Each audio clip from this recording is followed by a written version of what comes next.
आज हमारे बीच हैं आदरणीय ADG cyber Shri Yogesh Deshmukh sir. Hello sir. Hi sir, तो जैसे कि आप साइबर के एडीजी हैं तो सर उसी से रिलेटेड मैं आपसे कुछ सवाल पूछना चाहूँगा। ज़रूर। जी सर, ये डिजिटल अरेस्ट का आजकल हम बहुत चीज़ें सुन रहे हैं और डिजिटल अरेस्ट के बारे में पढ़ रहे हैं। सर, ये डिजिटल अरेस्ट क्या होता है, ये कैसे होता है? ये नहीं, एक कॉइन थोड़ा फेमस हो गया है जिसे डिजिटल अरेस्ट लोग कह रहे हैं। बेसिकली एक फ्रॉड करने का तरीका है, लोगों को बहकावे में लेके उनसे पैसे ऐंठने का तरीका है। जनरली इसमें यही होता है कि अनजान कॉल आ जाएगा, उनके झांसे में अगर आप आ जाते हैं तो फिर आपको वो धीरे धीरे अपने घेरे में लेते हैं। नॉर्मली स्टार्ट करते हैं आपको भय दिखाकर कि आपका मोबाइल नंबर किसी क्राइम में मिल गया है, आपका आधार कार्ड ऐसे पार्सल में रिलेटेड है जिसमें ड्रग्स मिल गए हैं, तो आपको एक भय दिखाते हैं। भय दिखाने के बाद वो कई बार शुरू में आदमी व्यक्ति नहीं डरता है, लेकिन उनकी सोशल इंजीनियरिंग, जितने भी फ्रॉडस्टर्स हैं, क्राइम करने वाले लोग हैं, उन्होंने बड़ा एक्सपर्टीज डेवलप कर ली और आपको कन्विंस करके वो डरा ही देते हैं काफ़ी लोगों को।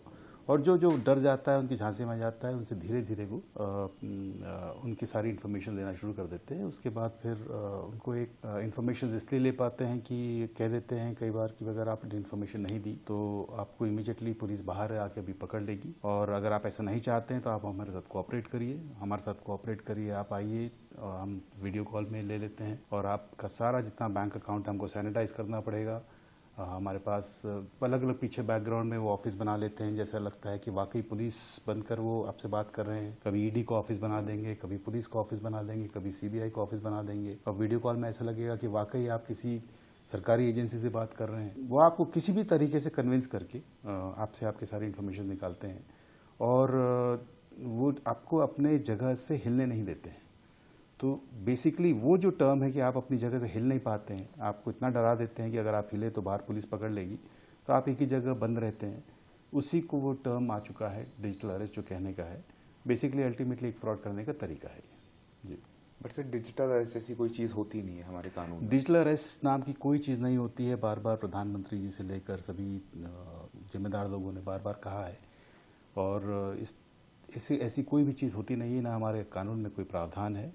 इसीलिए बार बार लोगों को हम समझाइश देते हैं कि ऐसे किसी भी डर भय में आकर कोई भी अपने पर्सनल इन्फॉर्मेशन आप शेयर ना करें। एंड सर, हम लोग बहुत, जैसे सर आजकल एक मतलब कई सारे तरीके के फ्रॉड्स होते हैं, जिसमें एक आपने हमको डिजिटल अरेस्ट के बारे में बताया। सर, एक और तरीके का होता है, कोई फाइल्स होती हैं .apk फाइल्स जिसको बोला जाता है, और वो हमारे फ़ोन में किस तरीके से आ जाती हैं, क्या उसका क्या चीज़ें होती हैं, कैसे वो फ़ोन में डाउनलोड हो जाती है, उससे कैसे हम बच सकते हैं? देखिए, साइबर क्राइम एक ऐसी दुनिया है जहाँ पे निरंतर तरीके बदलते रहते हैं। जैसे पूर्व में अन्य तरीके से होता था, फिर बीच में डिजिटल अरेस्ट बन के आया, अब APK फाइल्स बन के आ रहा है। आपने सुना होगा, देखा होगा, महसूस किया होगा। कई बार मोस्टली जो कॉमन तरीका है वो मैरिज कार्ड इनविटेशन जो आपके मोबाइल ऐप्स पे आते हैं, मोबाइल फ़ोन्स में आते हैं, उसमें एक APK फाइल्स की नाम की फोल्डर होता है। APK फाइल्स इन जनरल एक सिस्टम है जिसमें एंड्रॉयड फ़ोन जो भी होते हैं उसमें वो आवश्यक होता है पूरे सिस्टम को रन करने के लिए। लेकिन एक ऐसे APK फाइल्स होते हैं जो मैलवेयर भी होते हैं।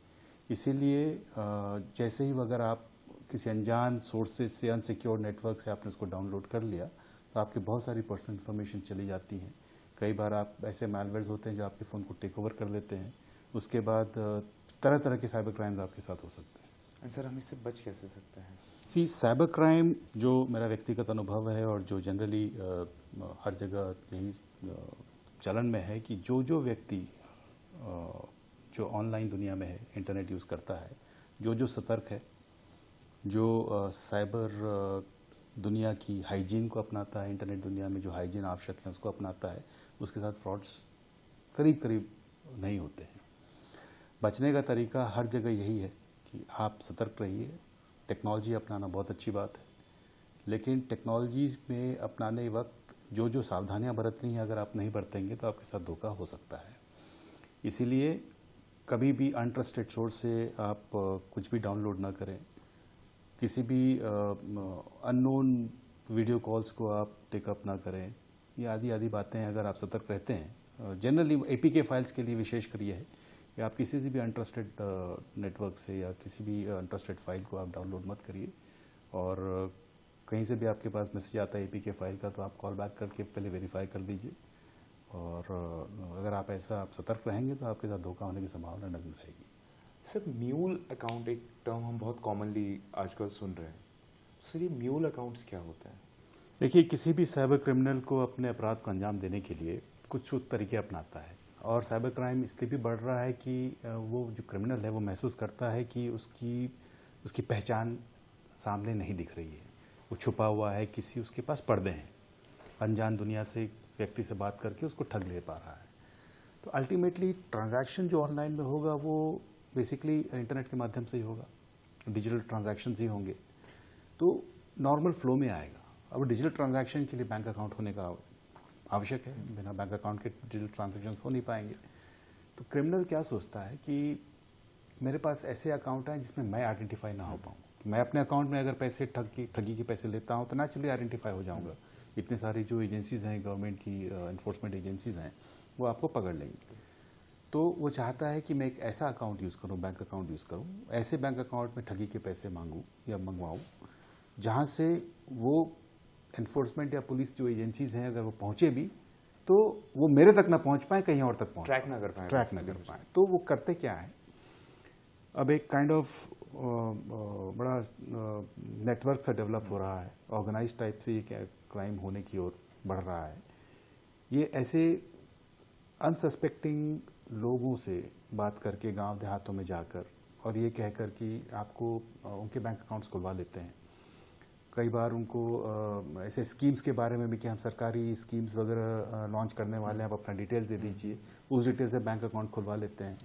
तो किसी अन्य व्यक्ति का बैंक अकाउंट यूज़ करना, और उस व्यक्ति की हो सकता है जानकारी में ज़्यादातर नहीं रहता है, और उस बैंक अकाउंट में पैसे मंगाना, वो जो अकाउंट खुलवाते हैं that is called a mule account. यानी बेसिकली आप किसी अन्य व्यक्ति के अकाउंट को क्राइम में इस्तेमाल कर रहे हैं, और जो अन्य व्यक्ति है शायद उसको कई बार जानकारी भी नहीं होती कि उसका अकाउंट गैर कानूनी कार्यों के लिए यूज़ किया जा रहा है। That is called a mule account. अच्छा, इससे बचने के लिए हम लोग किसी सेम मतलब कहा ना, आप समझिए, अगर आप अपने बैंक अकाउंट को किसी अन्य व्यक्ति को उपयोग करने के लिए दे रहे हैं तो ये तो कानूनी गैर कानूनी। सारे बैंक, आरबीआई हो, बैंक ऑफिशियल्स हो, बार बार इस बात को कहते रहते हैं कि भाई आप ऐसा ना करें। आपका बैंक अकाउंट खोलने के लिए आपके पर्सनल आइडेंटिफिकेशंस की आवश्यकता होती है। तो जब आपका बैंक अकाउंट आप खुद यूज़ नहीं कर रहे हैं, किसी अन्य को दे रहे हैं, तो आप भी जो अपराध में साइबर क्रिमिनल इन्वॉल्व है, आप पे भी आँच आएगी। और इसीलिए जो भी आपका जो bank account is a very personal thing. आप अपने बुजुर्ग हैं तो हो सकता है बेटों को, माँ को, वेरी लिमिटेड सर्कल में आप उसका यूज़ कभी आप दे देते हैं। लेकिन किसी अन्य अनजान व्यक्ति को या किसी अन्य मित्र को अकाउंट यूज़ करने के लिए दे देते हैं, तो उसमें साइबर क्रिमिनल्स उसका फ़ायदा उठा के आप पे भी कानूनी कार्रवाइयाँ होती हैं। एंड सर मतलब काफ़ी बड़ा है, जैसे अगर हम बोलें तो साइबर फ्रॉड्स आजकल हर चीज़ में हो रहे हैं। एक और सर टर्म्स हमने सुना हुआ है जो है सेक्सटॉर्शन। सो उसके बारे में आप थोड़ा सा हमको क्या बता पाएंगे? सो फ्यू इयर्स बैक जब से जैसे कहा ना, technology use is very good, and video calls वगैरह अपने इंडिया इज़ ऑल्सो ग्रोइंग, और धीरे धीरे हम भी हमारे पास भी बहुत सारी टेक्नोलॉजीज आ रही हैं, लेकिन सतर्कता हमारी वैसी नहीं है। आजकल जो साइबर क्रिमिनल्स ने जो अपना मोडस ऑपरेंडी अपनाया है, जो तरीका अपनाया है, वो ये है कि एक वीडियो कॉल करेंगे, और जैसे आपने अनजान व्यक्ति का वीडियो कॉल ऑन किया, सामने कुछ सॉफ्टवेयर्स होते हैं, उसमें महिला प्रदर्शित होती है, और शुरू में तो ये एक्चुअली महिलाएं होती थी जो सामने वाले व्यक्ति को वीडियो कॉल में बातों में उलझाकर ऑब्सीन कार्य करने के लिए काइंड ऑफ प्रेरित कर देती थी, और वो बैक एंड में उसका रिकॉर्डिंग हो जाता है। और जैसे ही रिकॉर्डिंग हो जाता है तो उसके बाद ब्लैकमेलिंग का सर्कल स्टार्ट होता है, सीक्वेंस स्टार्ट होता है। तो जो व्यक्ति इसमें उलझ जाता है, वो भय के मारे, समाज में उसकी बेइज्जती ना हो, अपनी ईमान प्रतिष्ठा के नाते वो इस जाल में उलझ जाता है। कई बार वो पैसे देने लग जाता है। तो ये basically it's an extortion through sex video, which is called a sextortion. तो ऐसा है कि बेसिकली एक ऑब्सीन हरकतें आपसे करा के, जो समाज में खुलेआम पाबंदी होती है, वो रिकॉर्ड करके फिर आपसे ब्लैकमेलिंग करके जो पैसे ले जाते हैं, that is called extortion. Okay. Similar, अगर इससे बचने का तरीका वही है कि आप अनजान लोगों की कॉल्स मत लीजिए। आप अनजान लोगों के वीडियो कॉल्स तो विशेषकर, अगर आपको ऐसा लगता है तो आप लगता है कि बहुत इंपॉर्टेंट आपके पास कोई कॉल आने वाला है, उस कॉलर के बारे में आपको बहुत ज़्यादा परिचित नहीं है, तो आप वीडियो कॉल को ऑफ करिए, आप नॉर्मल कॉल करके पहले वेरिफिकेशन कर लीजिए आप वाकई आपके काम के लायक वो व्यक्ति है या नहीं है। और उससे बचने का तरीका, जैसे मैंने कहा कि आप सतर्क रहेंगे तो आपके साथ अपराध होने की संभावनाएं कम रहेंगी। एंड सर एक और जैसे शेयर मार्केट फ्रॉड भी बहुत आजकल चल रहा है सर। जी। शेयर मार्केट फ्रॉड के बारे में जैसे सर हम लोग कोई कॉल्स आते हैं कि आप शेयर में इन्वेस्ट करिए, ये करिए, तो सर मतलब सर इसमें मेरे दो सवाल थे एक साथ। एक तो जैसे हमारा जो डिटेल्स है ये इन लोग के पास कैसे जाती हैं, मतलब जितनी भी हम लोग के, आपको भी कॉल्स आते होंगे सर कई बार, या सबको कॉल्स आते हैं, एक सर हमारा डेटा कैसे इन लोग के पास पहुंच जाता है, क्या वो सही तरीका है कि हमारा डेटा जो लीक होता है? देखिए दोनों तरीके हैं।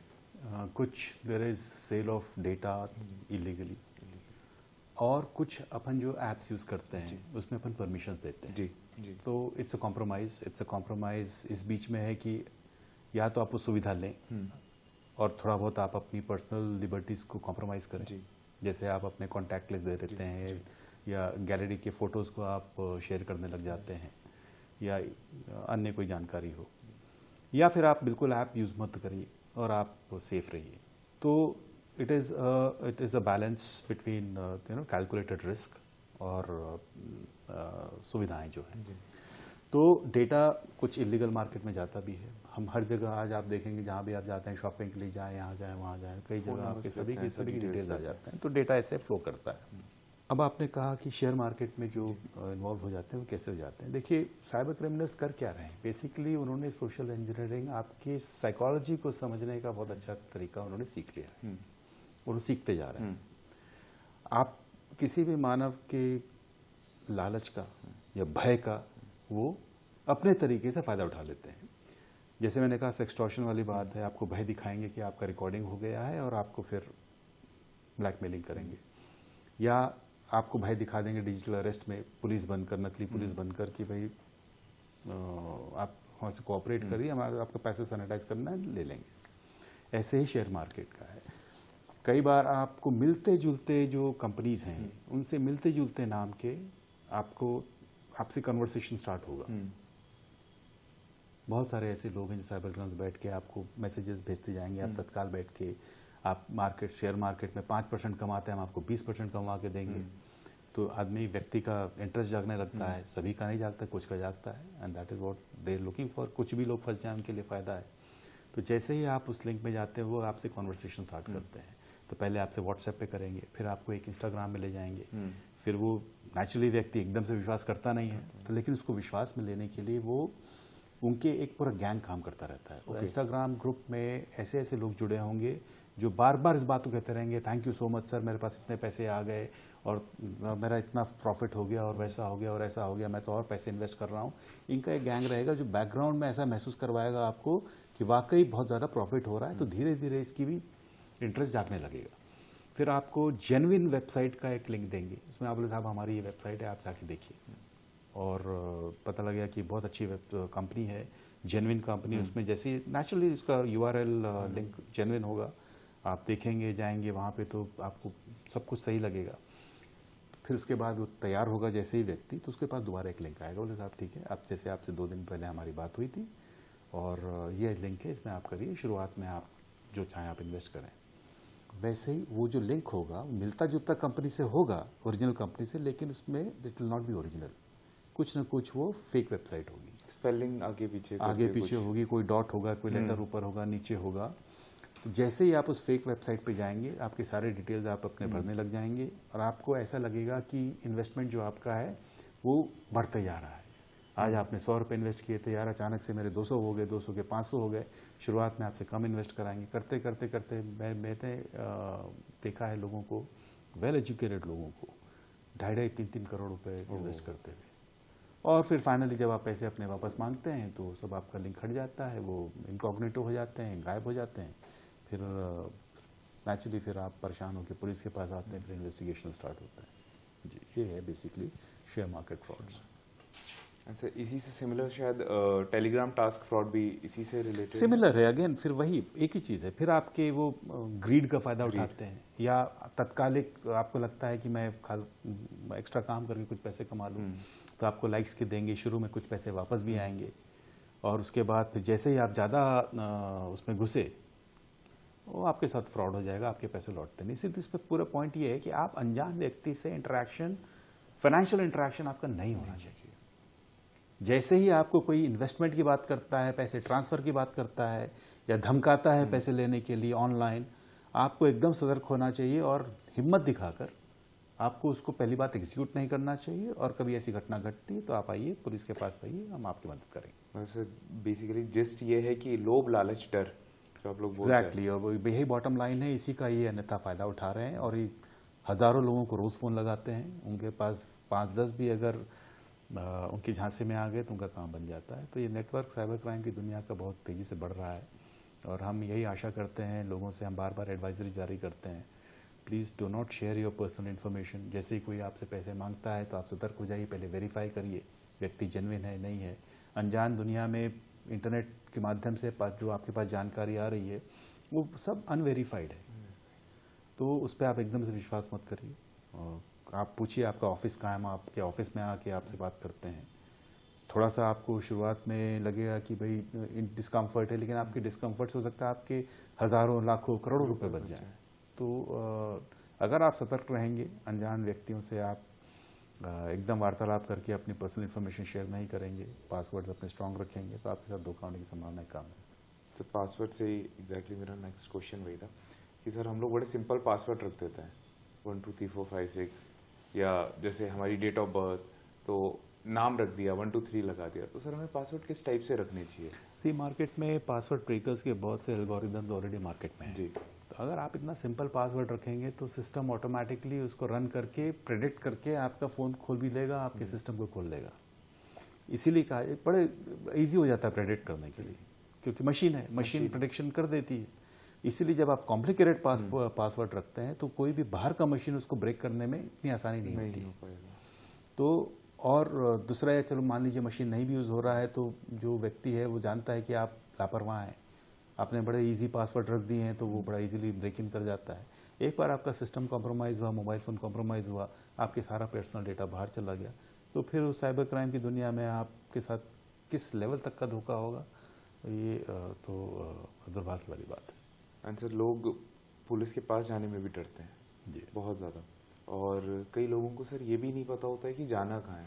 मतलब जैसे छोटे गांव के लोग हो गए या कस्बे के लोग हो गए, जैसे मैं बहुत छोटे शहर का हूँ, तो अब हम पहले तो हम सोचेंगे कि हमारे साथ हो गया, फिर हम उसको डाइजेस्ट ही नहीं कर पाएंगे, और फिर हम ये भी नहीं बताएंगे कि दुनिया में कि हम बेवकूफ़ साबित हो जाएंगे कि हमारे साथ फ्रॉड हो चुका है। करेक्ट। सेक्सटॉर्शन वाली चीज़ में हम नहीं बता सकते कि हमारे साथ क्योंकि उसमें सर इज्जत वाली चीज़ आ जाती है। तो सर हमको कहाँ जाना चाहिए कंप्लेन लेकर अपनी? क्या साइबर थाने अलग होते हैं या हम नॉर्मल थाने में जाएं, वहीं पर कंप्लेन हमारी रजिस्टर हो जाएगी, या कोई ऑनलाइन पोर्टल है या नंबर है, हम कहाँ हमको जाना चाहिए सर? साइबर क्राइम को लड़ने के लिए पूरे भारत सरकार में और मध्य प्रदेश सरकार में बहुत सी व्यवस्थाएं हैं। जैसे ही कभी दुर्भाग्यवश आपके साथ फाइनेंशियल फ्रॉड हो जाता है, आपके पैसे ऑनलाइन कहीं गलत जगह ट्रांसफ़र हो जाते हैं, गलत in the sense cyber fraud हुआ हो जी। तो आप तत्काल, आपको बिना समय गवाए 1930 हेल्पलाइन नंबर है भारत सरकार की, उसमें कॉल करना है, और उस कॉल करने के बाद आपकी जो इन्फॉर्मेशन हैं वो बाकायदा जो पीछे बैक एंड में जो सुन रहे होंगे कॉल वो लेंगे, और डिटेल्स अपलोड करके उसमें फिर वो जो आगे की प्रक्रिया है कि पैसे ट्रांसफ़र और आगे ना हो पाए, अगर आपने जल्दी कंप्लेंट कर दी तो हो सकता है कि पैसे आपके बच भी जाएं। ओके। तो ये गोल्डन मिनट्स होते हैं, फ्यू मिनट्स होते हैं, कि वरना क्रिमिनल्स करते क्या है कि एक बैंक अकाउंट से ट्रांसफ़र हुआ, जैसे ही आपने किया वो फटाफट कई बैंक अकाउंट में निकल जाता है और कई जगह विड्रॉ भी हो जाता है। इसीलिए समय इंपॉर्टेंट है। तो आपके साथ जैसे ही अगर फाइनेंशियल फ्रॉड हुआ, आपके पैसे गए, आप इमीडिएटली 1930 में कॉल करिए, और वो बैक एंड में जो लोग सुन रहे हैं उसमें वो सिस्टम में डालेंगे और ऑटोमेटिकली प्रोसेस तो स्टार्ट हो जाते हैं। मान लीजिए आपने नहीं किया, आप आइए किसी भी लोकल पुलिस स्टेशन में आइए, मध्य प्रदेश के हर एक पुलिस स्टेशन में, हर थाने में हम साइबर डेस्क खोलने जा रहे हैं। ओके। और हम ट्रेनिंग हमारे मध्य प्रदेश पुलिस के सभी जवानों को हम लगातार दे रहे हैं। आप जाइए और अपने कुछ इन्फॉर्मेशन होती हैं, कुछ जिसके माध्यम से आपके साथ फ्रॉड हुआ है, इसमें कुछ फुटप्रिंट्स होते हैं, वो आपसे मांगते हैं, आप लेके जाइए अपना मोबाइल फ़ोन हो या लैपटॉप हो या कंप्यूटर हो और वो इन्फॉर्मेशन शेयर करिए। फिर एक सिस्टम एक्टिवेट हो जाता है। मान लीजिए आप ये दोनों नहीं कर पाते हैं तो आप घर बैठे cybercrime.gov.in भारत सरकार की एक वेबसाइट है, उसमें आप इमीडिएटली अपने कंप्लेंट को रजिस्टर करवाइए और वो कंप्लेंट फिर थानों में पहुंच जाती है ऑनलाइन ही, और उस पर प्रक्रियाएँ स्टार्ट हो जाती हैं। तो ये कई तरीके हैं, और उसके बाद लगता है कि आपको उसके बाद भी आवश्यक कार्रवाई नहीं हो पा रही, आप वरिष्ठ अधिकारियों से मिलिए। फाइनेंशियल फ्रॉड जो साइबर क्राइम के होते हैं उनमें समय लगता है, आप एकदम से ओवरनाइट रिजल्ट एक्सपेक्ट मत करिए, क्योंकि पूरा जो मुलजिम होता है वो अनजान होता है, उसके बैंक अकाउंट्स म्यूल अकाउंट्स होते हैं, यानी किसी अन्य व्यक्ति के नाम के होते हैं, वो जो मोबाइल फ़ोन यूज़ कर रहा होता है वो भी किसी अन्य व्यक्ति के नाम से होते हैं। तो इस आसान इन्वेस्टिगेशन नहीं होते हैं, लेकिन बहुत से केसेस पुलिस सॉल्व करती है और लोगों को न्याय दिलवाती है। तो इसीलिए again I repeat, financial fraud जैसे ही होता है, पैसे आपके आप गंवा देते हैं फ्रॉड में, तो आप 1930 कॉल करिए या किसी भी लोकल पुलिस स्टेशन में जाइए, या जो मैंने आपको वेबसाइट बताई cybercrime.gov.in, वहाँ आप कंप्लेंट करिए।